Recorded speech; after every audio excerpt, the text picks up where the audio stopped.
Ou seja, um pouco mais de 4 milhões de jovens tiraram o título de eleitor. Só aí, 3 milhões para o Lula, 1 milhão para mim. Eu estou sendo até me beneficiando. Eu acho que esse percentual é até maior para o lado de lá. Só aí, nós temos 2 milhões de votos, ou melhor, 3 milhões de votos a mais para o outro lado. Só aí decidiu as eleições.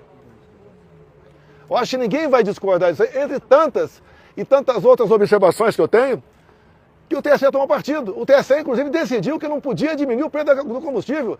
Eu não falei em diminuir o preço do combustível. Mas o TSE proibiu antecipadamente, como se eu fosse dar uma canetada junto com o Paulo Guedes para diminuir o preço dos combustíveis. E era um momento de crise, onde o mundo todo, o preço dos combustíveis explodia. Fizemos via parlamento. Fizemos via parlamento, zerando os impostos federais dos combustíveis. Mas a interferência do TSE foi enorme nessa questão. Parecia que era algo, ou melhor, com toda certeza, era algo pessoal do presidente do TSE para com a minha pessoa. Então, obviamente, isso pesou na balança. Não estamos falando aqui em fraude eleitoral de jeito nenhum. Pesou a decisão parcial, a imposição, a ação parcial do TSE no resultado final das eleições. Presidente, Joaquim Gomes do Movimento Avança Brasil. Não, eu não vou responder. Peraí. Eu não vou responder. Eu não vou responder. Um minutinho. Eu não vou responder. Okay? Bem, vamos lá. Tivemos também, no corrente ano, a Folha de São Paulo publicou matéria do jornalista Green sobre áudios e mensagens trocadas entre o juiz auxiliar e os outros que estavam lá no TSE. Entre eles, o Tagliaferro, que estava à frente daquela comissão de combate à desinformação. E esses áudios, vocês tiveram acesso, eu tenho aqui, realmente demonstra claramente que é um processo viciado. Eu não sou advogado. É um processo viciado, onde ele é conduzido. E, dado momento, o juiz auxiliar fala, olha, o ministro quer dessa maneira. E o Tagliaferro responde, vamos mudar? Mude. Nós não podemos desagradá-lo.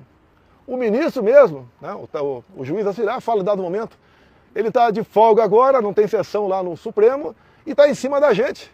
Ele está ameaçando até vir aqui fazer o relatório. Estão nos áudios. Use a criatividade. Use a sua criatividade. Essa foi a questão quando tratava da Revista Oeste, para tirar do ar a Revista Oeste. Tivemos, inclusive, um fato dos empresários golpistas. Ou seja, um empresário entrou no inquérito, porque trocando mensagem entre amigos, deu um emoji, um positivo. Porque deu um positivo, ele passou a ser golpista. Qual a intenção disso? Tirar o Luciano Hang de combate. Ele me apoiava abertamente, como cada um pode apoiar quem bem entende, tinha mais de 10 milhões de seguidores, e foi silenciado. E foi um recado para os demais empresários, demais do povo, a não participar da política do meu lado, porque ia ser sancionado de uma forma ou de outra. Páginas e mais páginas derrubadas, como o Glenn mesmo disse. Inclusive, as plataformas não podiam dizer de onde era aquela ordem. É simplesmente ordem. Cumpra-se em poucas horas uma multa milionária. A mídia que nós temos livre são as mídias sociais. Vocês podem ver, imagine se eu tivesse o poder do presidente do TSE naquela época, o senhor Alexandre de Moraes, e eu fosse investigar o TSE como ele me investigou. Ele me investigava desde 2021, no inquérito das fake news. Por lá de lá, no dia da diplomação do Lula, quando o ministro Benedito passa ao lado do presidente do TSE, o senhor Alexandre de Moraes, e fala, missão dada é missão cumprida. Que missão é essa? Foi cumprida? O Lula foi eleito presidente? Imagina se eu tivesse poderes para quebrar o sigilo do Benedito, quem sabe prendê-lo, como ele fez com gente do lado de cá. Eu acho que eu consegui, inclusive, fazendo pesca probatória, como ele fez por lado de cá, fez à vontade, praticou a pesca probatória, e cada vez mais abrindo novos e novos inquéritos, ignorando completamente o papel do Ministério Público. Onde é que ele chegaria? Imagine aquele gesto do ministro degolando alguém. Se fosse alguém do meu lado, seria o quê? Terrorista? Assassino? E do lado de lá, foi o quê? O que foi aquele gesto? Um gesto de ódio? ou um gesto de amor. Investigaríamos também a sua equipe, o juiz auxiliar, o tagliaferro, quebrando sigilo, prendendo. Com toda certeza, muita coisa ia aparecer. Mas no final, é o mais importante que eu tenho a falar para vocês aqui. Presidente, mas o senhor acha... Deixa eu terminar.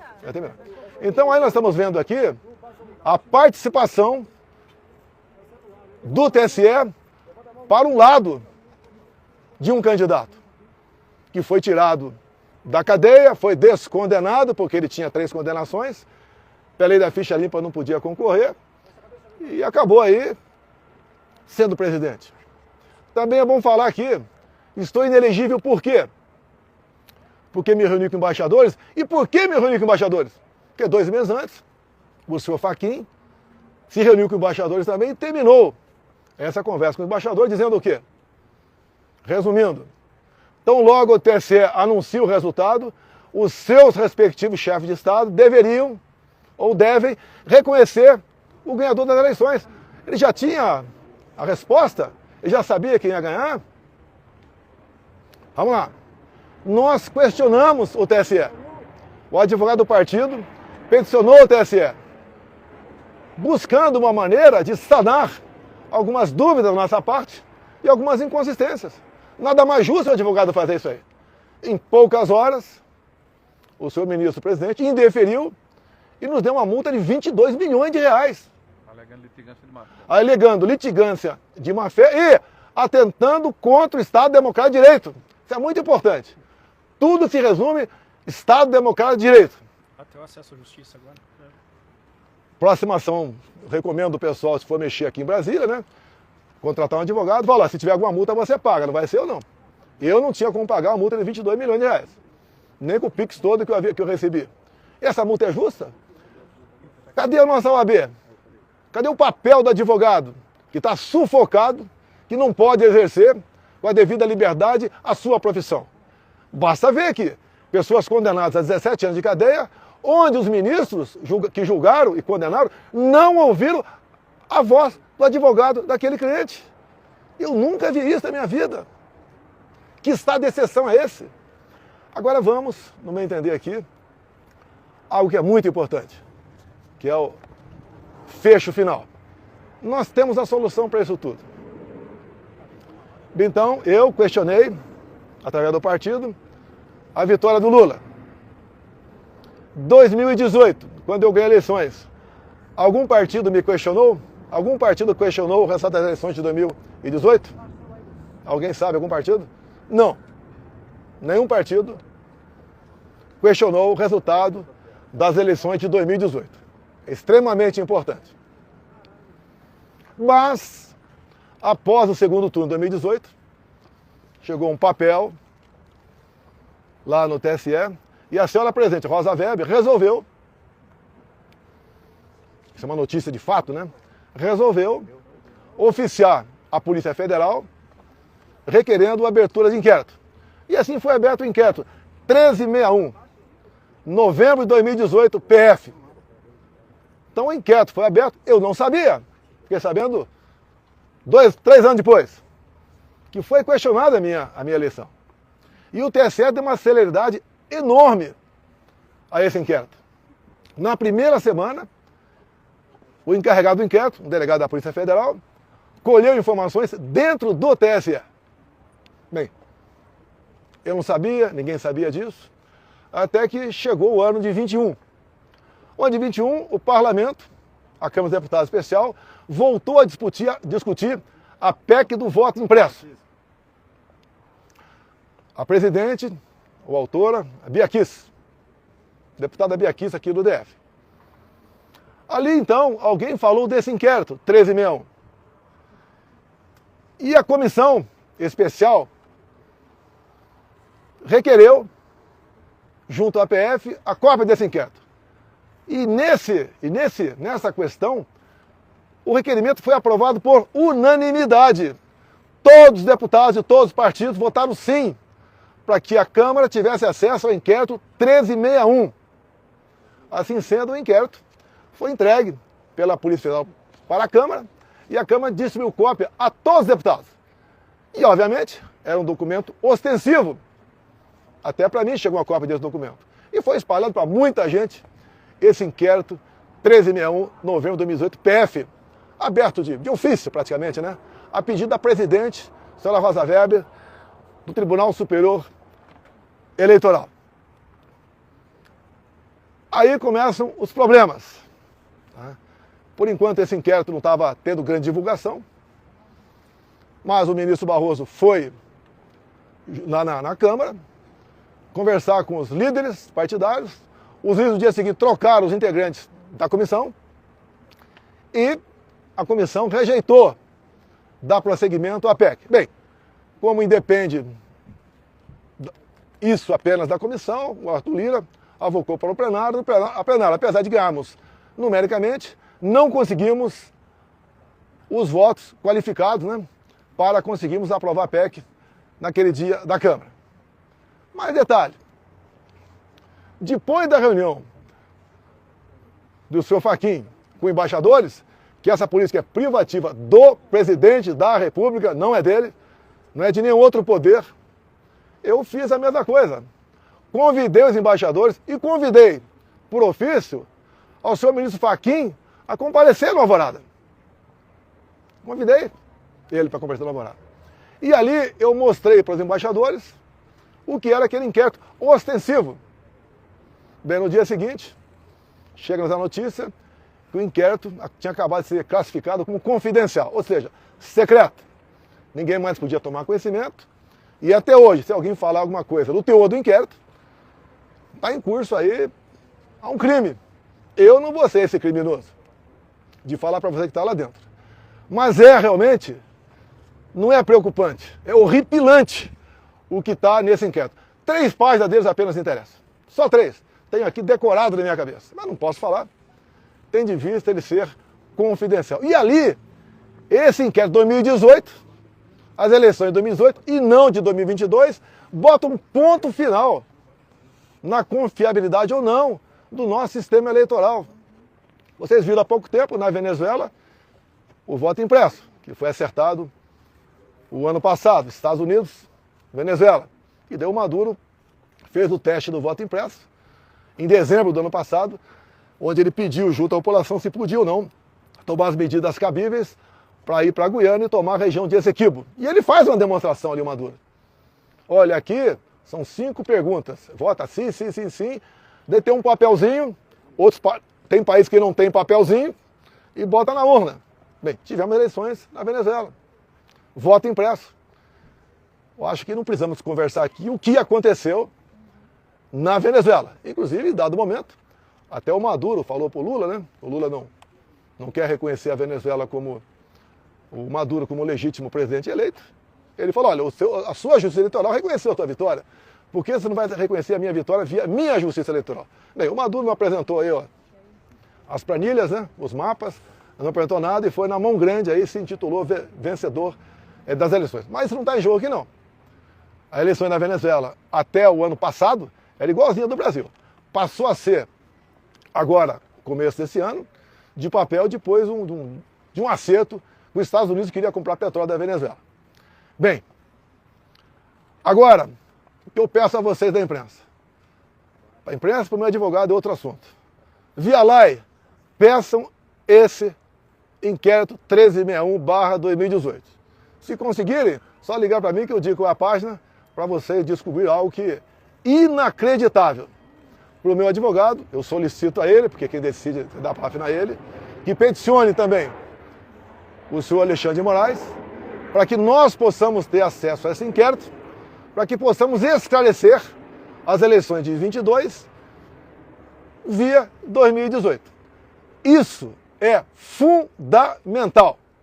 Tem gente que tem dúvidas, tá? E nós podemos dissipar essas dúvidas com um documento oficial produzido pelo próprio TSE, por iniciativa própria da senhora Rosa Weber, que pediu para a Polícia Federal, ou determinou, que fosse aberto esse inquérito. É por aí, agora eu peço, eu estou fazendo pergunta, você está encerrando, vou ficar aberto a perguntas, de vocês pedirem via lá esse inquérito. Presidente, por gentileza, o general Mário Fernandes fala sobre o senhor... Após a denúncia apresentada pela Polícia Federal, eu gostaria primeiro de perguntar para o senhor, a Polícia Federal indica o senhor como o senhor tendo conhecimento de um planejamento para um golpe de Estado no país. O senhor participou de alguma reunião? O senhor foi consultado? Houve o que a Polícia Federal está apontando? Olha só, não é porque o Temer disse hoje. O Temer disse hoje uma obviedade. Golpe de Estado tem que ter a participação de todas as Forças Armadas, senão não é golpe de Estado.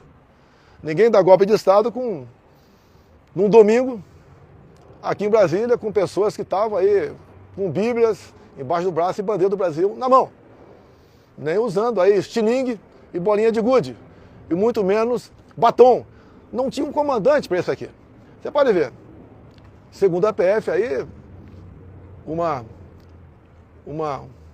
novo meio, né, conseguido via Israel, se for buscar imagens apagadas pela ajudante de ordem.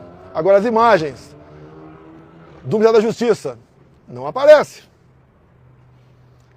Se vocês pegarem bem o que aconteceu, 2018, o próprio ministro da Defesa disse que aquilo não era golpe. Depois, Nelson Jobim, ex-ministro do Supremo Tribunal Federal, também disse a mesma coisa. Depois ele voltou atrás, mas disse a mesma coisa. Agora tem uma pessoa de peso também dizendo isso aí. Vamos tirar da cabeça a história de golpe. Ninguém vai dar golpe com o general da reserva e mais meia dúzia de oficiais. É um absurdo o que está falando. Da minha parte, nunca houve discussão de golpe. Se alguém vier discutir golpe comigo e falar, tá, tudo bem, e o after day? E o dia seguinte, como é que fica? Como é que fica o mundo perante a nós? Agora, todas as medidas possíveis, dentro das 4 linhas, dentro da Constituição, eu estudei. O general Mário Fernandes diz que o senhor teve conversas com ele. Desse plano ou não? Oi? O senhor tinha conhecimento desse plano? Zero, golpe, zero. O general Mário Fernandes diz que ele conversou com o senhor em outras ocasiões no muito Planalto, comum, inclusive no Alvorada. A palavra dele, é muito comum, até a imprensa mesmo, me entrevista e pensar uma coisa completamente distorcida do outro lado. A palavra golpe nunca esteve no meu dicionário. Desde quando eu assumi, em 2019, eu vinha sendo acusado de querer dar um golpe.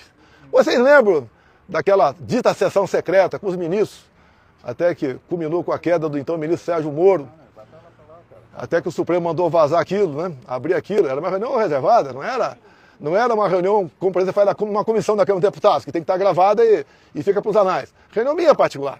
Tá? E daí eu entreguei. E da momento eu falo, como é fácil impor uma ditadura no Brasil. Eu falo, isso está escrito lá. E eu não quero isso. Tanto é que eu quero isso, para que isso não ocorra. Até nesses áudios vazados aí, me ofende até. Ah, ele é isso, ele é aquilo. Não faço, jamais faria algo fora das 4 linhas. Dá para você resolver os problemas do Brasil, os seus problemas, inclusive, dentro da Constituição. Presidente, os militares envolvidos no inquérito indicam que o senhor, em determinado momento, teve uma ata que o senhor poderia assinar e que eles estavam pressionando o senhor para que isso fosse assinado até o dia 12, que era o dia da diplomação. O senhor, esse papel foi apresentado ao senhor em algum momento, em alguma conversa? Você tem acesso a esse papel? Não, eu não tenho esse Não, papel. peraí, eu quero saber quem teve acesso. Nós não temos acesso a nenhum documento da investigação até hoje. Não, pera. É importante aqui. É importante aqui, né? Nesse áudio do juiz Ayrton Vieira. Do Ayrton Vieira, do Tagliaferro, tá? E no momento ele fala, vamos carregar num 4.2. Bem, eu conheço a Constituição. Um 4.2 é aquele artigo que está à disposição, né? Segundo a interpretação de alguns juristas, de outros não, à disposição de qualquer um dos poderes quando um dos poderes está exorbitando. Então existe isso lá. E quando se fala em um 4.2, é uma decisão direta do presidente. Eles vinham discutindo lá dentro o estado de sítio. E depois eu falei na Paulista, comecei a conversar por aí, o que é estado de sítio? Estado de sítio, quando ele começa, quando tem um problema acontecendo, ou prestes a acontecer, de grande proporção, onde o presidente da República convoca os conselhos da República e da Defesa, dá mais de 20 pessoas, discute o assunto. Após a discussão, então, o presidente encaminha uma mensagem para o Congresso Nacional, pedindo autorização para deputados e senadores para baixar o decreto de sítio. Ou seja, é um remédio constitucional. E, na verdade, em última análise, pode dizer que o decreto foi assinado pelo Parlamento, que o presidente pediu autorização para o Parlamento. Bem, como essas pessoas, né, que fazem inquéritos, tem muita criatividade, falaram, opa, não dá para levar avante essa proposta de sítio. Vamos carregar no artigo 142. Eu não tinha acesso. E outra coisa, quando o presidente encaminha para o parlamento essa mensagem pedindo autorização para o estado de sítio, ele elenca ali algumas ou dezenas de considerandos. Se o presidente, usando de má fé ou de desinformação, assina e manda para lá, ele está em curso em crime de responsabilidade. Tínhamos um problema no Brasil? Tínhamos um problema. Uma parte da sociedade. Depois da multa, eu não podia mais recorrer ao TSE. Se eu recorresse, talvez viesse uma multa de 200 milhões de reais. Talvez fosse cassado o registro do próprio partido. Olha, o que nós temos que fazer? Tem alguma maneira? Cavoque a Constituição. Quem está do meu lado. Presidente, 2015 a Dilma convocou. Tá, tudo bem. Então, foi 2017. Ela não chegou. Você tem razão, foi 2015. Ela não chegou a convocar, não. Ela cogitou isso e fez chegar o conhecimento Mas então era uma possibilidade, presidente? Olha só, zero. Eu não levei para frente. Não convoquei, até prestar defesa, não convoquei ninguém e não assinei nenhum papel. Mas foi uma possibilidade? Não. Eu procurei saber se existia alguma maneira na Constituição de você resolver o problema. Não teve como resolver? Descartou-se. Qual era o problema? Descartou-se. Tinha insatisfação no Brasil. Não. Eu acabei de mostrar para você 2018. Ok? Quando você tiver 2018 na mão, o inquérito 1361, você vai pensar de maneira diferente. O inquérito 1361 no Supremo Tribunal Federal não tem nada a ver com a eleição, presidente. O inquérito 1361, DF, PF, está em São Paulo agora, tá? Foi a pedido da senhora Rosa Weber, presidente do TSE na época. Presidente, por causa desse tensionamento que o senhor... O Lula está celoso, os caminhões-pipa. Como é que está lá no Nordeste? O pessoal está passando fome, passando sede? Conta pra gente um pouco. Eu vim de lá agora, não fiquei na praia não, tanto é que não estão me vendo queimado aqui, né? Conversei com gente do povo, mercadinhos, os preços das coisas explodindo, o Bolsa Família não está dando para mais quase nada, tá? O povo está muito preocupado assim, com o preço do arroz, do feijão, do combustível, que infelizmente se perde aqui no Brasil. Quem é da economia está acompanhando, realmente estamos ladeira abaixo na economia. O corte da Bolsa Família lá no Nordeste, pode mudar o comentário do Trump? Estados Unidos é o maior país, a maior economia do mundo, a maior Forças Armadas do mundo, projeta um poder e o Trump tem uma mania de liberdade. Você pode ver o que ele sentiu na pele. Enquanto presidente da República, ele teve sua conta derrubada no Twitter. Dá para imaginar. Tá? E, obviamente, ele está assumindo agora. O Elon Musk está com ele. Agora é X. Tá? E, no meu entender, ele está preocupado com a liberdade no mundo todo. Ele não... Podia até alguém perguntar para ele o que ele achou da eleição no Uruguai ontem. Tá? Então, a preocupação dele é com a liberdade. E ele não quer. Eu entendo que ele não quer que a América do Sul aqui fique vermelha. O senhor ainda pensa na Presidente, a questão do velho da anistia, presidente. Como é que tá? A gente teve essa questão que ela... Anistia. Eu conversei com o Lira lá atrás. Conversei com o Marinho pode falar também, até o Flávio tem conhecimento, o Zuco. Tá? Não tínhamos clima para... Podíamos aprovar na comissão, não teria clima para aprovar no plenário da Câmara. Então, via comissão, você pode convidar pessoas a participar. A ideia de parlamentares é trazer aqui para a comissão em audiência pública, sabotagem, em audiência pública, por exemplo, aquela senhora de Ji-Paraná, Rondônia, que tem 6 filhos, menores de 10 anos, que o pai está condenado. Está foragido, mas está condenado. Queremos ouvir familiares de quem está exilado no momento na Argentina. Mas gente do inquérito, tá? Você vê ameaçado pela da anistia? Não vejo ameaça não, coisa completamente diferente. Olha, a anistia 79, tá? Eu estava no exército, já era primeiro-tenente da ativa, o que foi anistiado é crime de sangue, terrorismo, bombas, gente condenada, viu gente do mundo todo para cá, em especial de Cuba. Então foi feita, gente que virou presidente da República, a própria Dilma Rousseff, ela foi condenada por várias ações, e tudo bem. Presidente, o senhor sempre foi o único presidente que jogou nas 4 linhas da Constituição. O que o senhor faria diferente a favor desse sistema aí? Olha, continuaria dentro das 4 linhas. O perfil dos ministros palacianos seria mais político, tá? E faríamos um contato melhor com os demais poderes e com a imprensa brasileira. Presidente, o senhor se reuniu com os chefes das Forças Armadas? O general Freire Gomes disse que teve essa apresentação. Conversei com eles, com todos eles, em mais de um momento. Conversamos tudo sobre o Brasil, sobre as Forças Armadas, os projetos das Forças Armadas, que tem um andamento, que poderia ficar. O que poderia ficar. Não, quem queria continuar na presidência? Olha só, vamos supor até que fizesse uma loucura. Como é que fica o Brasil no dia seguinte? O mundo levanta barreiras contra a gente. Vira um inferno aqui. Ninguém quer isso daí, uma loucura falar em golpe, meu Deus do céu, loucura. Golpe com um general da reserva e 5 oficiais da ativa. Oh, pelo amor de Deus. E outra coisa, golpe existe em cima de uma autoridade constituída, que já tomou posse. O Lula tinha tomado posse, ninguém tinha tomado posse, só se for em cima de mim o golpe. Qual a expectativa sobre a manifestação do PGR? O senhor acha que vai ser denunciado? Eu espero que o advogado é melhor do que eu para falar. O procurador-geral da República é alguém que preza pela sua biografia, uma pessoa extremamente respeitada, e nós temos a convicção de que ele terá toda a cautela ao analisar esta investigação.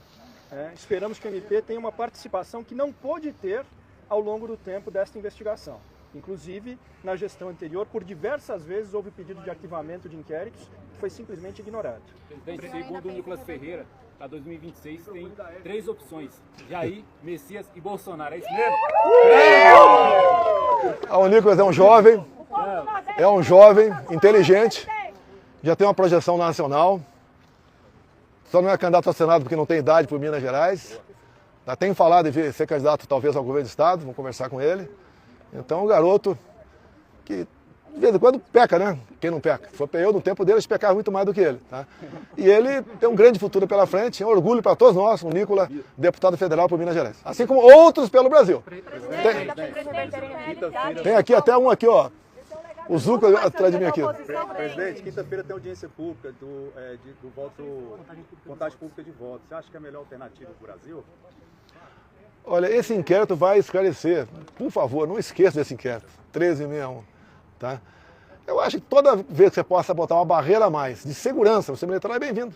E não pode, quando alguém questiona alguma coisa, alguém lá ó, fazendo usando a força do poder, simplesmente ignorar e multar. E quem falar é cadeia. Até está tentando contra o Estado Democrático de Direito. Não pode acontecer isso aí. Presidente, depois da matéria do Fantástico, mostrando vários áudios que, de certa forma, inocentam o senhor, que o senhor sempre quis jogar dentro das 4 linhas, hoje a imprensa aparece dizendo que, na verdade, tem 3 outros inquéritos, incluindo o da vacina. Ou seja, daqui a pouco estão até desarquivando o inquérito da baleia. Eu queria perguntar para o senhor, como líder partidário, afinal de contas, o senhor está aqui com vários membros do seu partido, como é que fica a imagem do país, a confiança para investir no país, na sua visão de ex-presidente da República, se o PL da anistia poderia, inclusive, contribuir com o atual governo? Como é que fica a imagem do país com essa confiança? A nossa ideia, de todos os parlamentares do meu partido, de hoje temos conversado, é que a anistia pacifica. Eu vou dar agora uma opinião para vocês, cada um pode ter a sua opinião. Essa historinha de assassinatos de autoridades, no meu entender, foi jogado para dar uma demonstração que, olha, jogamos fora das 4 linhas. Eles jogaram, mas foi por evitar um mal maior. Não cola isso daí. Não cola isso daí. Não sou jurista. Quando é que começa um crime, quando termina? O doutor Paulo pode falar melhor do que eu aqui. Mas, no meu entender, nada foi iniciado. Não podemos começar agora a querer punir o crime de opinião ou o crime de pensamento. Presidente, o senhor chegou a ouvir um plano de matar ou prender o presidente? O senhor tinha conhecimento? Não, esquece, jamais. Dentro das 4 linhas não tem pena de morte. Presidente, o senhor recapitulou algumas situações que o senhor teve com o TSE, alguns conflitos, alguns problemas. O senhor acha que, de certa forma, essas questões motivaram essas trocas de mensagem? Olha só, desde 2012 eu defendo o voto impresso, defendia como deputado federal. Já teve emenda minha aprovada. A Dilma vetou, nós derrubamos o veto. O Supremo disse que era inconstitucional. Agora, quem entrou com uma ação na Justiça Eleitoral para me tornar inelegível foi o Carlos Lupe. Exatamente por causa do voto impresso. Se você pegar, há 4 anos atrás aproximadamente, o horário das inserções partidárias, o Carlos Lupe do PDT, ele vai à televisão e fala claramente, sem voto impresso, é certeza na fraude. Ele fala isso. Vários outros parlamentares apresentaram projeto nesse sentido. Agora, Você tornar alguém inelegível porque critica um sistema eleitoral, aí não tem cabimento. Parece que aqui é a Suíça. Tá? Se bem que lá não tem um sistema igual ao nosso. O Alexandre de Moraes pelo cabelo? Não, por favor, vamos lá. Todas as pessoas que estão próximas ao senhor são perseguidas. Inclusive os militares, até mesmo o Bem, eu tive a notícia agora do Van Hatten, que ele foi indiciado por ter criticado o Fábio Scholl na tribuna da Câmara. Ele acabou de mandar uma mensagem aqui no Zap para mim, eu estava no avião quando eu recebi isso aí. Ou seja, um parlamentar. Inclusive o artigo 53, pessoal, tem ali um pronome indefinido, quaisquer. Eu cheguei na Câmara em 91. E ali tinha esses problemas sempre, né? O que pode e o que não pode falar o deputado. Daí alguém apresentou uma emenda e foi acrescido o pronome quaisquer no artigo 53 da Constituição. Então os parlamentares são invioláveis por quaisquer das suas opiniões, palavras e votos. O que é quaisquer? É quaisquer. Não tem limite. Então, esse indiciamento do Van Hatten, que ele me disse agora há pouco, também entendeu? Aí sim, é um ataque ao parlamento brasileiro. Perseguição política com a direita? Perseguição. Perseguição. É uma perseguição? Perseguição, eu sou perseguido o tempo todo. O senhor teme ser preso por perseguição? Mas eu posso ser preso, sair daqui. Presidente, Até você pode ser preso. Até você. Deus Eres do IDL Foco está aumentando a invasão de terra no Brasil através de pedidos de quilombolas, MST. Como que a gente faz aí quando você assumir em 2020? Eu levei a paz no campo. Com o nosso ministério, demos 420 mil títulos, definitivo ou provisório. Tirou o gás da liderança do MST. Não pegava mais esses caras, jogava em cima de um caminhão para invadir um pedaço de terra na frente. O parlamento nos deu o porte estendido para o homem do campo. Ele só podia usar arma dentro da sua casa, passou a poder usar arma em todo o período da sua propriedade. Acabou! Acabou! Quanto a demarcações, valia um capítulo com vocês, como eu gostei de discutir com vocês. Quando começou a indústria da reserva indígena em 92, Yanomami, como começou isso tudo. É inadmissível tu ter 14% do território brasileiro demarcado como terra indígena. E quando você demarca uma nova terra, o Tarcísio me disse há poucos dias, 4 novas reservas vão ser demarcadas em São Paulo. E quando você pega uma fazenda, o indígena que passa a ser dono da... Não basta agora o problema que estamos tendo agora do Carrefour, fazendo uma campanha para não comprar nossa carne. Eu diria mais, né? O Lula, a questão de poucas semanas, estava na Amazônia com o índio Raoni e o nosso querido Macron. E foi assinado ali um acordo para o Macron explorar urânio no Brasil. Talvez lá em Santa Quitéria, no Ceará. Até porque ele perdeu urânio de um país da África, que lá sim foi dado um golpe. Eu jamais assinaria um acordo de urânio com qualquer outro país, muito menos com o Macron. Agora, se eu assumisse hoje a presidência da República, esse acordo seria revogado. Se o senhor não assumir, presidente, qual vai ser a estratégia da direita para 2026, para as eleições? Fala, Marinho. Qual vai ser a estratégia? Deixa o Marinho falar um pouquinho aqui. Uma pergunta, presidente, sobre as drogas. Pessoal, não vamos perder o foco. Já deu o recado. Por enquanto... Presidente, eu vi isso, Mourão. Por que ele não é perseguido? Não. Conversa vocês com ele. A Constituição é a resolução do problema, presidente? Olha, muita gente critica a Constituição, eu tenho crítica a alguns artigos também. Mas é a nossa Bíblia aqui na Terra, aqui dentro do Brasil. Você seguir, dá para resolver. Não pode nenhum poder extrapolar. Não pode a Câmara aprovar um projeto de pena de morte, que está lá que não cabe ao Brasil pena de morte. E assim como não cabe ao Supremo, de forma, no meu entender, monocrática, sofreu muito isso, tomar certas decisões. Não cabe, no meu entender, ao Supremo dizer o que é nepotismo, o que não é. O que é homofobia ou não. Não pode reinterpretar o marco temporal. Isso leva insegurança para o campo. Tá? Então, o que eu sempre prego, junto com o Marinho, o pessoal nosso, o Zuco, tá? É um Congresso, é um Senado forte para 26. Não é para perseguir ninguém, não. Um Senado forte evita que aventureiros, outra pessoa qualquer, queira extrapolar na função que ele ocupa. Presidente, a PEC vem disso da bem paralela com tentativa de golpe. Você tem alguma declaração a respeito? Olha, o que é a BIM paralela? É um programinha de computador que permite saber onde você está, mais ou menos. Chama-se First Mile. Primeira milha. Uma milha são 1.609 metros. O local mais preciso é na Paulista, dada a quantidade de antenas repetidoras. Então, em média, 600 metros. Não grava ninguém, mas nada além disso. Que é isso aí? E outra coisa, tem algum relatório para alguém decidir onde estaria aquela pessoa? Não, o que me interessa saber, eu, por exemplo, na presidência? Onde é que vai estar tal deputado? Se está na Bahia ou está no Rio Grande do Sul, me interessa saber isso aí. Foi comprado do governo Temer, podia perguntar para ele. Olha, pessoal, obrigado.